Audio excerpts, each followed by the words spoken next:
시작하겠습니다. 아이고, 영시 형님, 마침 들어오셨네. 음, 예. 자, 오늘 24년 9월 3일 화요 모임, 마가복음 56강입니다.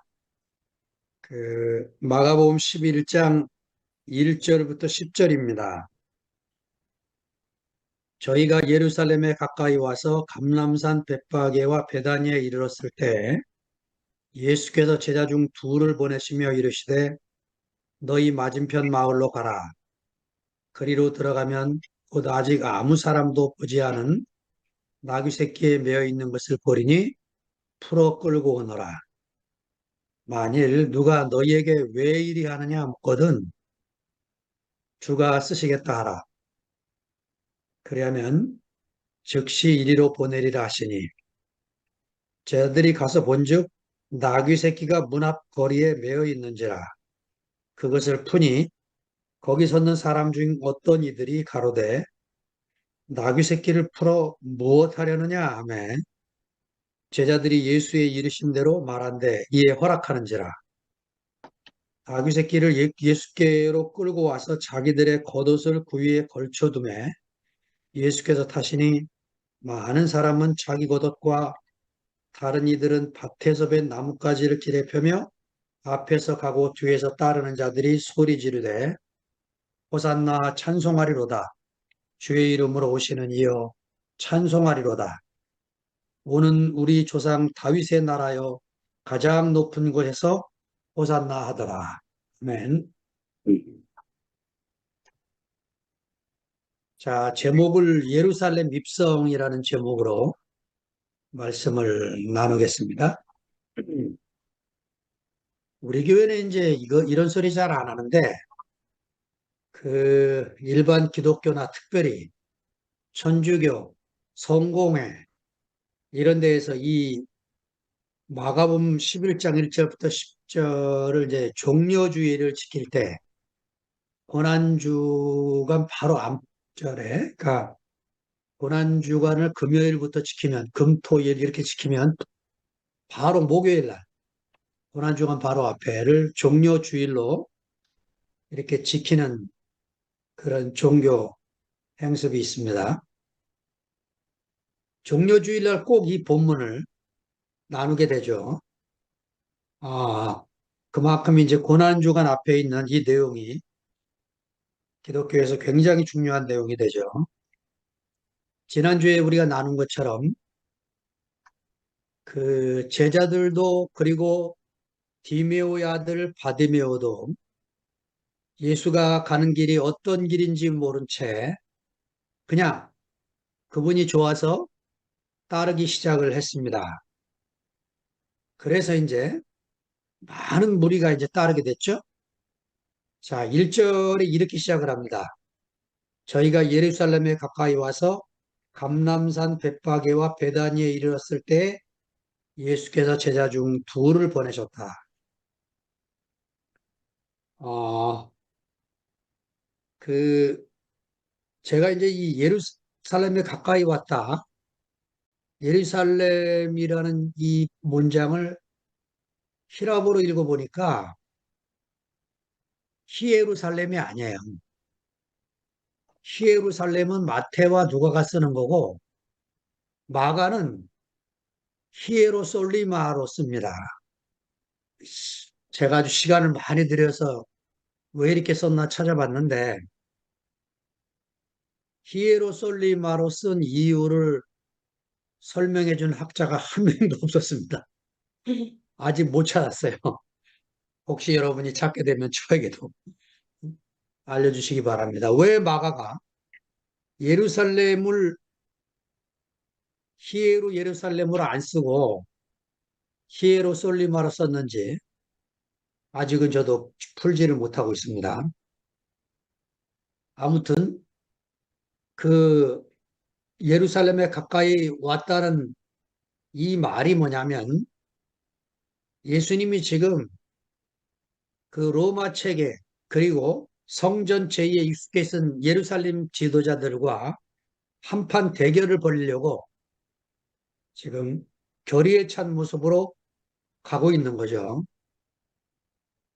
근데 여러분, 어떤 사람도 자기 앞에 죽음이 보이면 그 길을 갈 사람은 아무도 없어요. 예. 근데 이상하게 예수님은 그 길을 가고 계시는 거죠. 환영받는 갈릴리에 머무르시는 게 아니고 죽음이 기다리는 예루살렘을 향하여 발걸음을 치지 않고 가고 계십니다. 야, 근데 이상한 거는요, 예수님만 이렇게 결의에 찬 모습으로 가는 게 아니고 사도 바울도, 사도 바울도 사도행전을 읽어보면요, 사도행전 20장 22절 24절에 바울이 3차 전도 여행을 마치고 밀레도에서 머무르면서 섬이죠.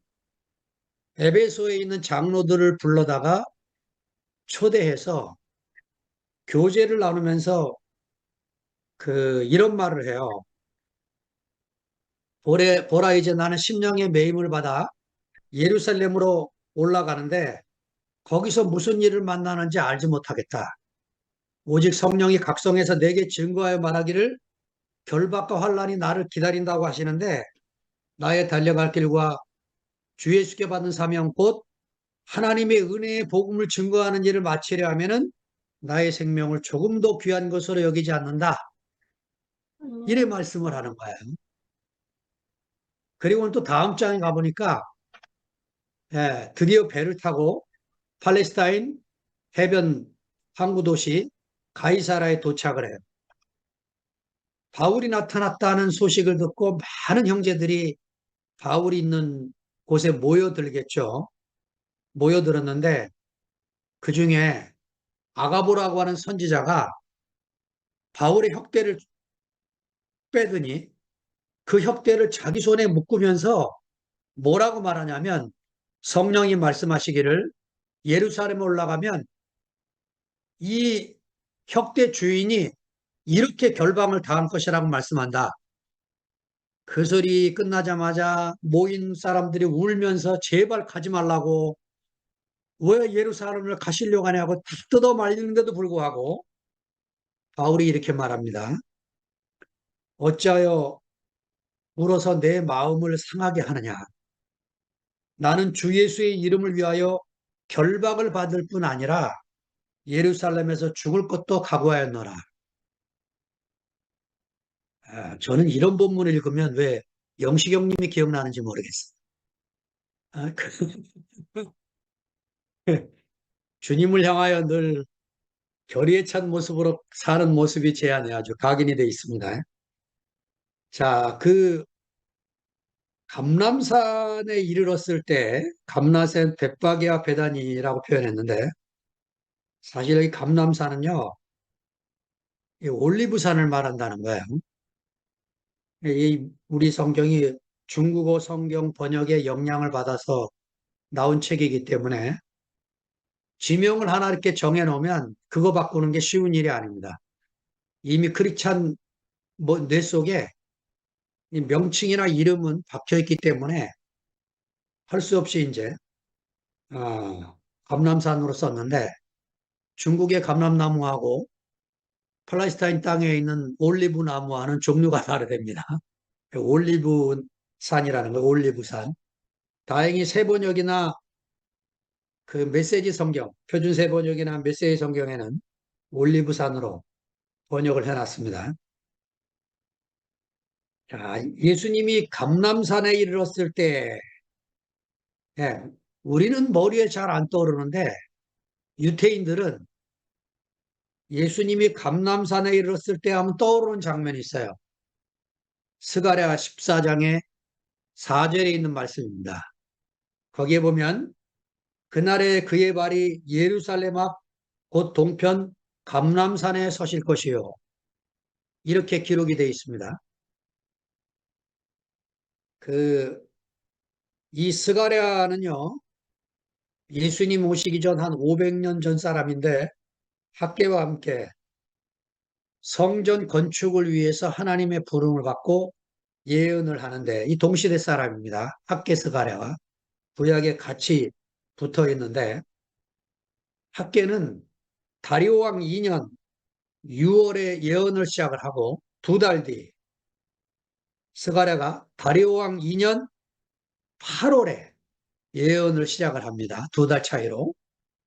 그, 그래서 학계에는 3개월 반 동안 예언한 것이 학계에서 2장에 기록되어 있고 스가랴는 2년 동안 예언한 게 스가랴 14장에 기록이 되어 있어요. 두 사람 다 성전 건축을 독려하고 다리오 왕이 고레스가 성전 건축을 하라고 보낸 그 사명을 70년 동안을 못 지키다가 70년 만에 이 두 예언자가 나타나서 너희들이 너희 집만 잘 짓고 살면 되냐? 하나님의 집이 지금 이 꼴인데 하고 두 사람이 말씀을 전해서 이 포로 생활에 끌려온 이 식민지 백성들이 예, 격려를 받고 성전을 정말 조그맣게라도 짓게 되는 놀라운 일이 벌어집니다. 그러니까 스가랴 예언은요.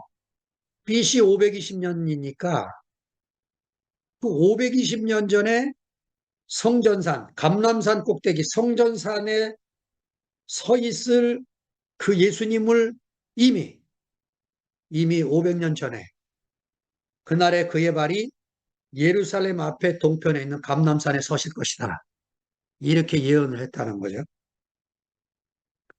그 제자 중 둘을 보내시며 자, 조금 이상한 생각이 드셔야 됩니다. 왜냐하면 앞에 그 바디메오 이름도 디메오의 아들 바디메오 친절하게 설명을 해주고 예수님의 좌우편에 우리를 앉게 해주십시오라고 영광의 자리를 약속받기를 원했던 두 사람 야고보와 요한의 이름도 밝혔는데 여기 와서는 갑자기 이 마가가 이름을 이제 밝히지 않고 두 제자 중 두 사람 이렇게 기록을 하고 있습니다. 이게 다 이제 의도가 있어요.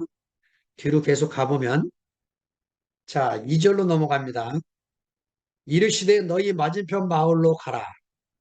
그리로 들어가면 곧 아직 아무도 타보지 않은 나귀 새끼에 매여 있는 것을 보리니 풀어 끌고 오너라. 아무도 타보지 않은 나귀 새끼. 예. 이 나귀 새끼 히라보가 폴로스인데요. 그 폴로스라고 써 있는데 이거 이렇게 번역하면 안 돼요. 왜냐하면 나귀 새끼라고 번역을 하려면 마태복음 21장 2절과 요한복음 12장 15절에 있는 히라보가 오논입니다. 오논. 폴로스 폴론이 아니고 오논이에요. 오논. 그러니까 아마 번역자들이 마태복음과 요한복음을 보고 아 이건 나귀 새끼구나 하고 나귀 새끼로 번역을 다 해놨어요. 그런데 이렇게 번역을 하면 마가의 의도하고 안 맞는 거예요. 마가는 지금 계속해서 이름을 밝히지 않고 있습니다. 두 제자의 이름도 안 밝히고 동물의 이름도 안 밝히는 거예요. 그러니까 제대로 번역을 하려면 이렇게 번역해야 되죠. 아무도 타보지 않은 짐승의 새끼. 이렇게 아무도 타보지 않은 동물의 새끼가 매어 있는 것을 보리니 이렇게 써야 마가의 의도에 맞는 겁니다. 뒤로 가서 이제 왜 이렇게 쓰는지를 나누겠습니다.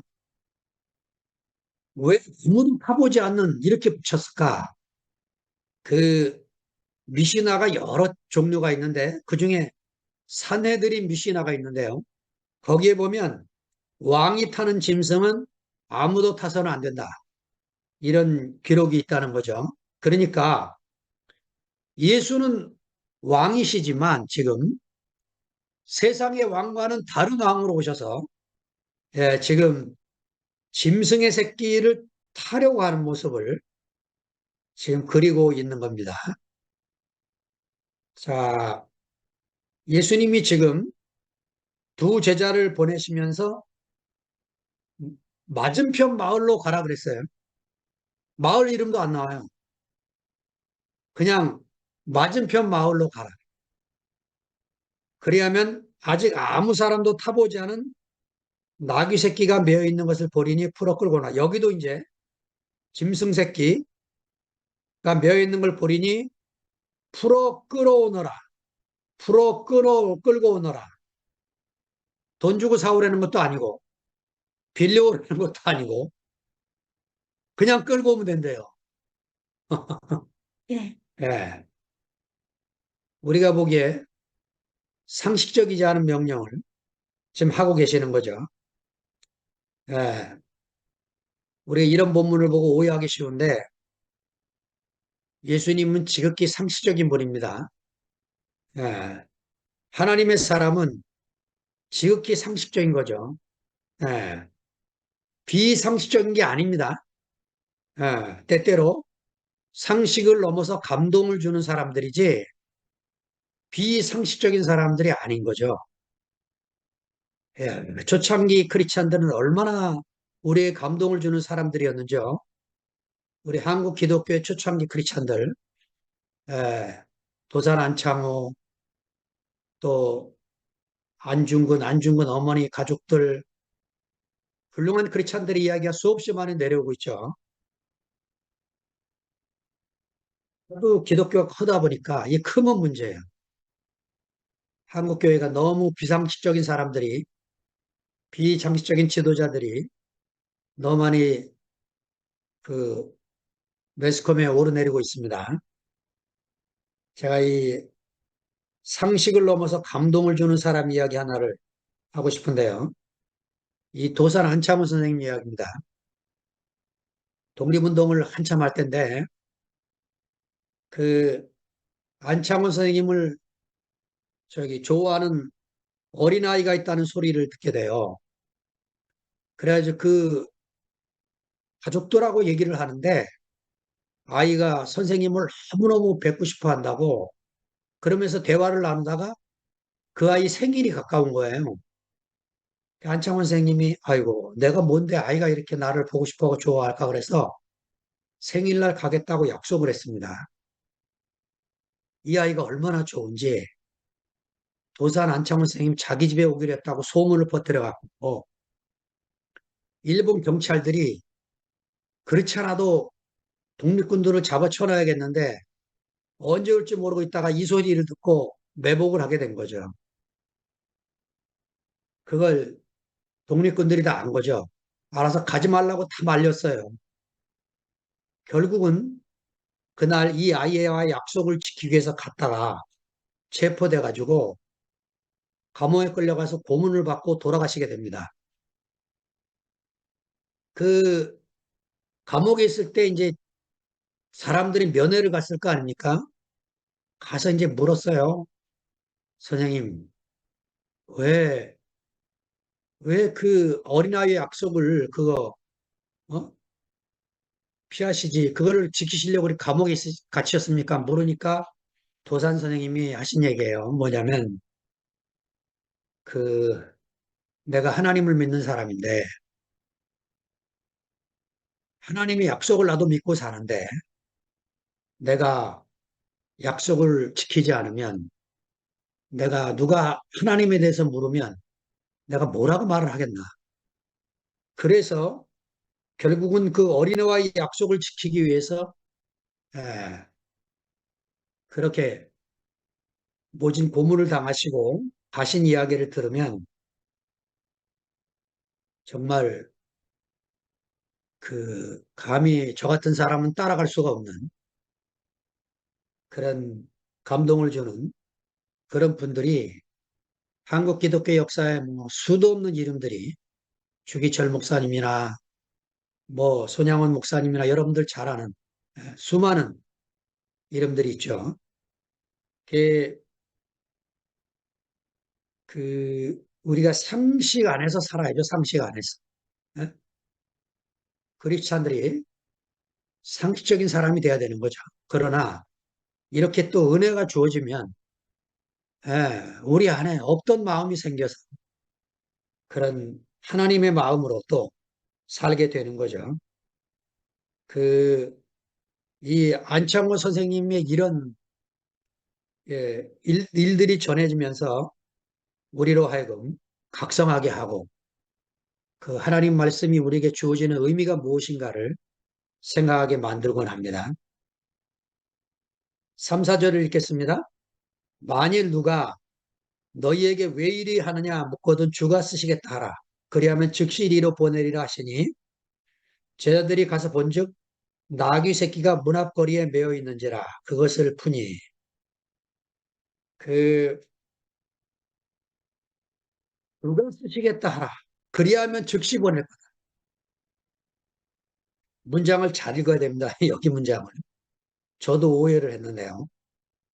그 지금요 마가가 의도적으로 제자의 이름도 마을 이름도 짐승 이름도 전혀 밝히는 게 없어요. 익명의 제자, 익명의 마을, 익명의 짐승, 짐승 새끼. 그런데다가 왜 가져가냐? 어? 그렇게 누가 물으면 주가 쓰시겠다 하라. 이렇게 암호 같은 말을 합니다. 그러면 된다는 거예요. 그런데 그 다음 문장에 조심하십시오. 제가 이 마태복음을 먼저 읽으니까 그렇게 읽었던 것 같아요. 마태복음은 이 문장을 그 그리하면 그 나귀 주인이 즉시 보낼 것이다 이렇게 썼어요. 근데 마가는 그렇게 쓴 게 아닙니다. 마가는 새 번역이 제대로 번역했어요. 표준 새 번역이. 쓰시고 나면 지체 없이 이리로 보내실 것입니다. 이 문장에 이게 주어를 빼놓으니까 예, 혼동을 했던 거예요. 예, 주가 쓰시겠다 하라. 그리하면 지체 없이 이리로 보낼 것이다. 이렇게 말을 하라는 거죠. 자, 그래서 제자들이 가니까 정말 나귀 새끼가 있어서 이 나귀 새끼도 폴론이지요. 이게 원혼이 아닙니다.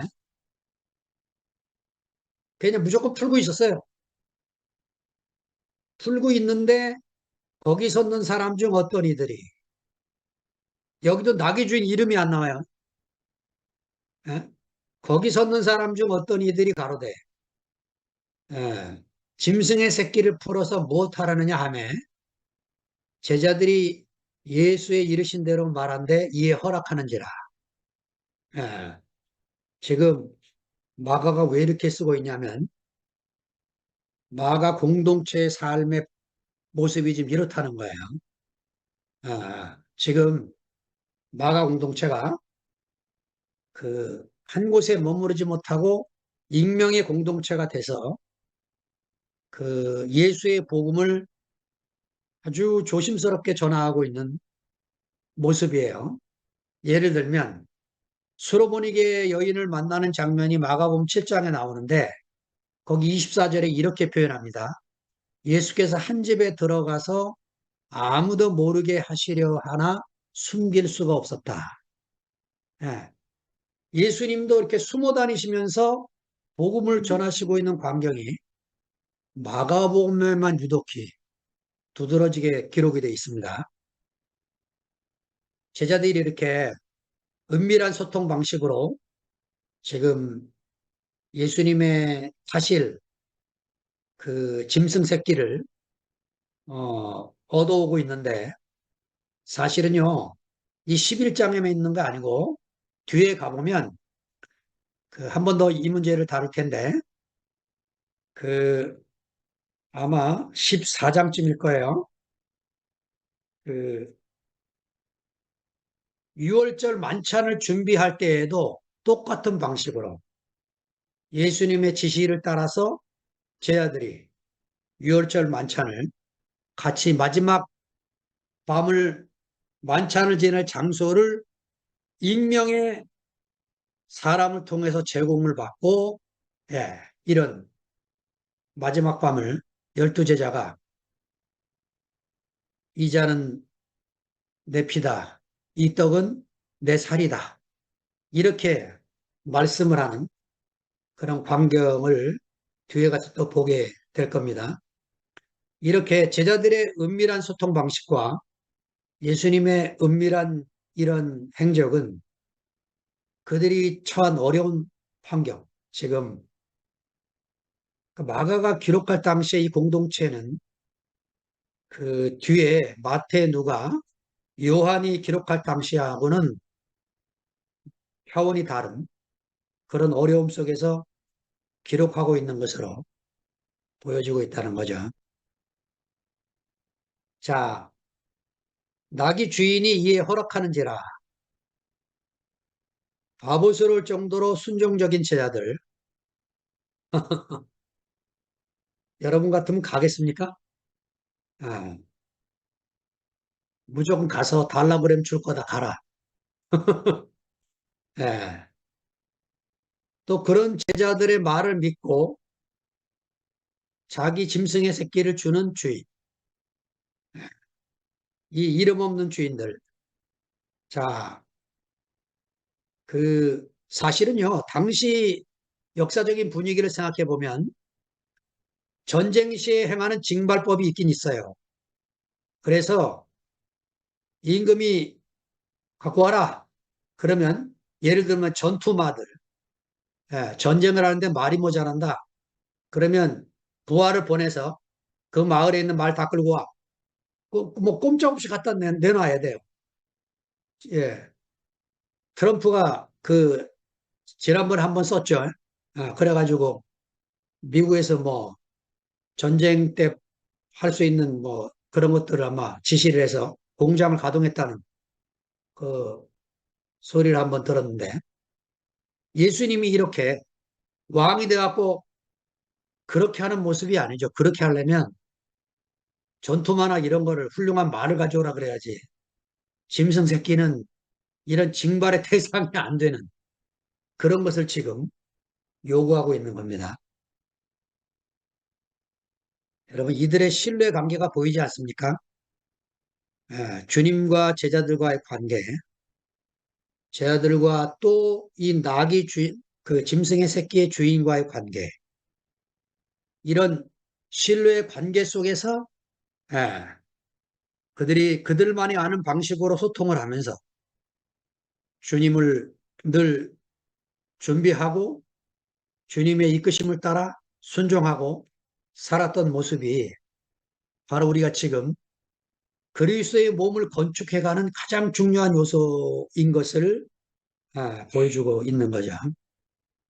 예, 어제도 뭐 여러분 그 모여서 순태형님 말씀 듣고 간증하는 거 들어보니까 아이고 얼마나 좋은지 제가 그런 마음이 들더라고요. 이렇게 은혜 받고 화요일 날 또 모일 필요 있나 싶은 생각이 들 정도로 상도 형제가 끝내면서 내일 뵙겠습니다 하고 끝내는데 야 이거 내가 말씀 예지간히 준비해서 이렇게 은혜 넘치는 분들한테 내가 아이고 이것도 괜히 손실이나 입히지 않을까 하는 걱정이 들 정도로 여러분의 말씀과 간증 속에 정말 죽음의 향기가 흐르는데 아유 제가 저절로 안수가 되고 저 자신도 여러분의 간증에 포함돼 살고 싶은 간절한 마음이 생기게 됩니다. 자, 7, 8절을 읽겠습니다. 나귀 새끼를 예수께로 끌고 와서 자기들의 겉옷을 그 위에 걸쳐두매 예수께서 타시니 많은 사람은 자기 겉옷과 다른 이들은 밭에서 벤 나무가지를 길에 펴며 자기들의 겉옷을 걸쳐두었단 말은 그 왕의 행차를 준비하는 그런 제자들의 모습이 나오는 거죠. 자기 겉옷을 펴서 짐승 새끼 위에다가 걸쳐 얹고 주님 타십시오. 이렇게 해서 이제 행차해서 올라가는데 너무 이상하지 않으세요? 짐승 새끼, 예를 들어 나귀 새끼라 그래도 한 번도 타보지 않은 당나귀 새끼 탈 수 있겠습니까? 예, 그 이렇게 그 제자들이 이렇게 쓰고 있는 이유는요. 그 마태가 인용한 스가랴서 9장 9절 말씀 때문에 그래요. 그 스가랴서 9장 9절을 마태복음 21장 5절에 보면 이렇게 써 있습니다. 시온 딸에게 이르기를 내 왕이 내게 임하나니 그는 겸손하여 나귀 곧 멍에 매는 짐승의 새끼를 탔도다 하라. 그러니까 이 짐승의 새끼를 마가가 인용을 한 거예요. 나귀라는 단어는 마태와 요한이 인용을 한 거고 마가는 이렇게 그 스가랴에서의 구절을 알고 있으면서도 스가랴서를 인용을 안 해요. 예. 마가가 몰랐을까요? 마가가 몰라서 인용을 안 했을까요? 그렇게 보이지 않아요. 마가 그 구절을 잘 알고 있었고 그런데 그 구절을 인용하지 않습니다. 자, 지금 그 예수님이 구약의 말씀을 성취하러 오신 이 예수님을 자기들 안에서 은밀하게 행해 오셨고, 그리고 은밀한 소통 방식으로 살고 있는 이 모습 안에서 결국은 예수님의 이 죽음 안에서도 우리의 의도와 상관없이 제자들도 결국은 그 안에 포함돼서 함께 가게 됐다. 그가 왜 나귀 새끼를 탔느냐? 그는 그냥 왕이 아니고 겸손한 왕이라는 거예요. 겸손한 왕. 세상에 없는 왕. 이런 왕으로 모셨다는 거죠. 제가 이제 이 마가복음 읽을 때마다 늘 이상하다는 느낌을 들었던 게 이 밭에서 벤 나뭇가지라는 이런 표현인데 나뭇가지를 왜 밭에서 벨까? 이것도 이상했고 그 다음에 나뭇가지를 펴면 짐승들이 좋아하겠습니까? 예, 피해 다니죠 사실은. 더군다나 짐승의 새끼인데 역시요 이 히라버의 스티바다스 이 표현은 밭에서 자란 갈대풀을 말한다는 거예요. 지금 갈대풀을 베다가 예, 길에 깔은 거예요. 왕의 행차를 형식을 만들기 위해서 이런 일을 하게 된 거죠. 그래 예수께서 타시고 지금 예루살렘 성으로 들어가고 있는데 원래 그 순례자들의 방식은요 걸어서 들어가게 돼 있습니다. 일반적인 순례자들은 그 예루살렘 성문을 통과할 때 걸어 들어갑니다. 걸어. 그런데 왜 예수님은 이런 방식을 취하셨을까? 예, 왕의 행차의 형식을 취하고 지금 무리를 끌고 들어갑니다. 그런데 이 따라오는 무리들이 어떤 사람들이냐? 예, 유명한 사람들이 하나도 없어요. 다 병자들, 여자들, 가난한 사람들, 예, 바디메오 같은 사람들, 12제자 같은 사람들이 노래를 부르면서 지금 따라가고 있는 모습이죠. 가만히 생각해 보니까 이래요. 지금요, 연극으로 말하면 이거예요. 연극 각본, 연극 연출, 무대 장치, 모든 거를 다 예수님이 계획을 하고 기획을 해서 연출을 하고 있는 거예요. 제자들을 시켜가고. 그러니까 의도적으로 이렇게 우리가 알기에 예수님은 지금까지요, 11장 전까지 조용조용히 움직이셨고, 내가 이 사람이 병을 낫게 한 거를 전하지 말아라. 어? 여기, 변파하지 말아라. 늘 조심조심 시켜왔어요. 그런데 11장을 들어오자마자 완전히 방식을 뒤집어 엎으십니다. 지금까지 하는 전혀 다른 방식으로 공개적으로 모든 사람들이 주목할 수밖에 없는 방식으로 올라가시는데 모양이 이상하다 이거예요. 모양이. 예. 아니, 적어도 왕의 행차 같으면요, 말이라도 타야 되고, 영접하러 오는 사람이 누군가 있어야 되잖아요. 없어요. 아, 이거 얼마나 재밌는 장면인지요. 자, 구절로 넘어갑니다. 앞에서 가고 뒤에서 따르는 자들이 소리 지르되 호산나 찬송하리로다 주의 이름 오시는 이요. 이것도 10절까지 같이 읽어야 되겠어요. 찬송하리다 오는 우리 조상 다윗의 나라요. 가장 높은 곳에서 호산나 하더라. 그러니까 호산나 앞뒤가 지금 붙었어요. 앞에 호산나 하고는 찬송하리다 주의 이름 오시는 이요. 찬송하리다 오는 우리 조상 다윗의 나라요. 가장 높은 곳에서 호산나. 호산나로 시작해서 호산나로 끝나는 노래입니다. 그러니까 그 제가 이 9절 10절을 읽으면서 여름 집회 때 그 미래자매가 찬송가 특별히 만들어서 그 불렀는데 마지막 악보에 호산나라는 노래가 있어요. 호산나 짝짝 호산나 짝짝 호산나 높은 곳에서 아주 재밌게 노래 부르고 배웠는데 율동도 그렇게 부르면서 가는 겁니다. 그렇게 한쪽에서 호산나 하면 옆에서 받아치고 그렇게 노래를 부르도록 만드는 시가 113편에서 118편의 노래입니다. 순례자의 노래. 이 제목이 없어요, 이 시는. 그런데 앞에 111편, 112편은 알파벳 시가 돼 있어요.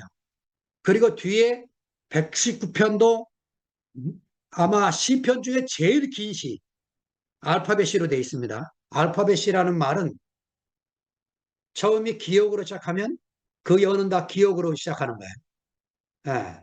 뭐, 그 가구점에 가방 사러 갔더니 뭐 기역자로 시작하게 이렇게. 그 다음에 이렇게 시작하도록. 그게 알파벳입니다. 111, 112 알파벳이 끝나면서 이제 113편부터 18편까지 제목 없는 찬양시 안에 특별히 18편에 있는 118편에 있는 찬양시를 20 시편에 24편인가 25편이죠?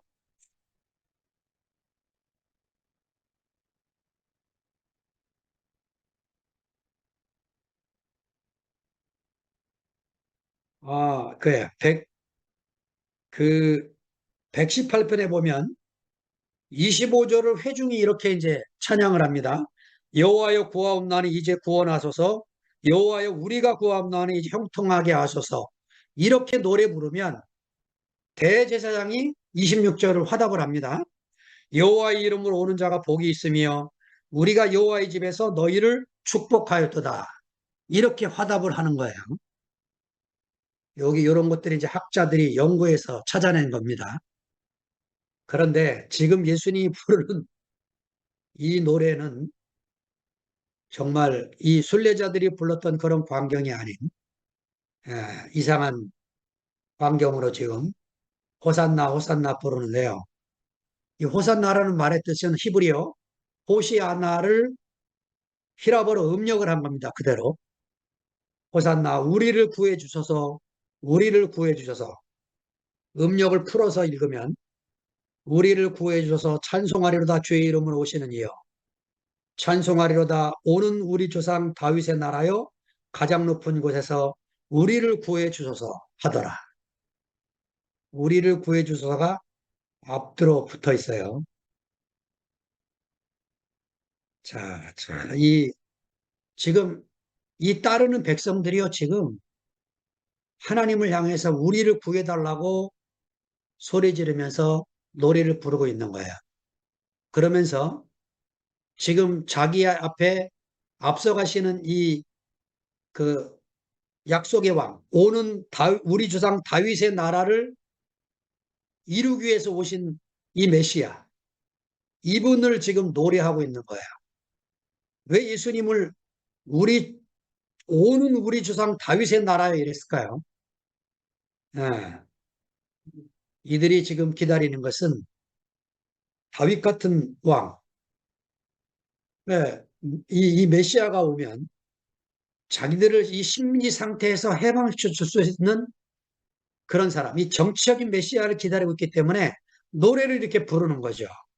예. 우리를 구해 주셔서 찬송하리로다. 오는 우리 조상 다윗의 나라요. 가장 높은 곳에서 우리를 구해 주셔서. 예, 가슴이 아픕니다. 노래 가사에 의미를 씹고 씹으면, 예, 한 사람 얘기만 하고 마치겠습니다. 그, 서아프리카에 기니라는 나라가 있는데, 아프리카에서 제일 먼저 독립한 나라래요. 1958년에.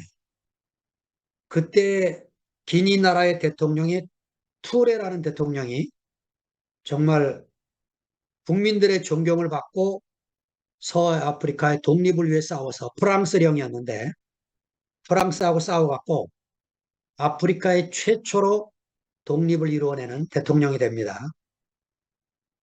이분이 독립운동을 할 때 표어가 뭐였느냐? 우리는 풍요로운 예속보다 빈곤한 자유를 원한다. 보이시잖아요. 그죠? 예. 이러면서 독립운동을 벌려서 예, 정말 1958년에 나라가 독립을 하고 이 양반이 대통령이 돼서 26년을 통치를 했대요. 그리고 이 양반이 어디로 가다가 이제 죽었는데 이분이 죽은 뒤에 서서히 밝혀진 내용이 뭐냐? 지- 몇 사람밖에 몰랐던 지하 감옥이 드러났는데 깜짝 놀란 것은 이 양반이 만들어낸 지하 감옥에 5만 명이 죽은 거야. 끊임없이 시체들을 감추고 몰래 숨겨갖고, 예, 그, 그래가지고 그 지하 감옥 벽에 그 죽은 사람들이 혈서로 쓰고 죽은 그 혈서 내용이 뭐냐? 신이여 나를 구해 주소서. 호산나입니다. 호산. 신이여 나를 구해 주소서. 예. 그러니까 지금 우리가 살고 있는 이 시대에도 지구 반대편 쪽에선 전쟁이 벌어지고 그 아비규환 속에서 호산나 호산나 그러니까 여러분 이게 즐거워서 찬송하는 노래 같지만 그 내막을 알면 예수님도 그렇잖아요. 지금 죽음의 길로 가는데 이 호산나가 그냥 호산나가 아닌 거예요. 죽음을 깔고 하는 호산나 찬송하리로다. 우리를 구해 주셔서 찬송. 신이여 나를 구해 주소서. 이 노래인 거죠, 이 노래. 예. 자, 우리가 평안하게 누리는 이런 것들이 하나님의 은혜로 말미암아 온 것이지만 예, 우리가 정말 이 감사한 평안을 어찌하든지 이 평안의 복음을 고통당하는 사람들에게 같이 나누고 그죠? 예, 얼마나 지금도 이 세계 안에서 자기가 왜 이런 고통 속에 사는지도 모르면서 사는 수많은 사람들이 어제도 이제 공성에 있는 식구들하고 교제하면서 그런 얘기를 했는데 사람들이 왜 그러고 살고 있느냐? 거울이 없어서 자기가 누군지를 몰라요. 그러니까 거울을 한 번씩이라도 본 적 있으면 아이고 내가 괴물이구나. 내가 내 옆 사람을 괴롭히고 살고 있구나. 이렇게 알고 돌이킬 텐데 한 번도 자기 모습을 본 적이 없어요. 그러니까 우리가 예수를 구주로 믿고 주님 안에서 따르고 있다는 게 얼마나 큰 복인지 몰라요. 예수 그리스도 그 이름은 우리에게 거울이십니다. 거울. 우리가 그 거울이신 주님을 볼 때마다 그렇지. 내가 사람이 아니고 이분이 참 사람이지. 예. 이분이 주시려고 하는 게 참 자유지. 내 마음대로 사는 이게 자유가 아니고 이게 진짜 자유지. 이것을 알게 해주기 때문에 우리가 제한받는 자유를 누리고 살고 있는 거죠. 기쁘게 제한을 받고. 예. 누가 내 목에 쇠사슬을 채우려고 할 때, 누가 내 발에 착고를 채우려고 할 때 도망가지 않고 아멘하고 있을 수밖에 없는 그런 한 운명을 우리가 만나서 살게 되는 거죠. 그래서 우리도 이제 또 다른 주님을 따라서 호산나를 노래하며 사는 아름다운 투팸이 되어서 매일매일 이렇게 행진하고 살고 있다는 생각이 듭니다. 너무너무 감사합니다. 오늘도 부족한 제 말씀 들어주셔서 감사합니다. 아멘.